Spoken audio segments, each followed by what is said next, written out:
Hindi nangangamba ang mga opisyal sa Bayan ng Kalayaan, Palawan sa pagban sa kanila ng Chinese Embassy in the Philippines sa pagpasok sa China kabilang na sa Hong Kong at Macau. Sa payan ng Bombo Radyo Bacolod kay Kalayaan Municipal Mayor Beltzazar Alindogan, inaprubahan ng sangguniang bayan ng Enero 27 ang resolusyon na nagdideklara kay Chinese Ambassador to the Philippines, Zheng Quan, na persona non grata.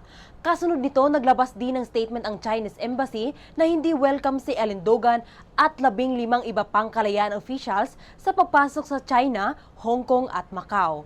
Ayon kay Alindogan, ang paglalabas nila ng resolusyon ay dahil sa mga agresibong hakbang ng China Coast Guard laban sa mga maliliit na mangingisda.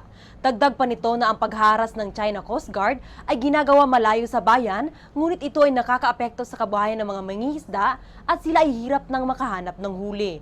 Ayon kay Alindogan, nirerespeto nito ang desisyon na hindi pagtanggap sa kanila sa China, ngunit paninindigan nito na sila ay wala namang balak na tumapak sa teritoryo. Wala po sa aking plano o ni pangarap na ako'y aapak sa kanilang teritoryo. Siguro, kasi sinama yung Macau ay hindi po rin ako nagsusugal. So kung kumbaga sa amin ay hindi big deal yung kanilang pagbabawal, ang sa akin nga lang po, nirespeto namin sila, nirespeto natin ang China, irespeto din nila kami sa bayan ng Kalayaan, lalo ng aming mga mamamayan.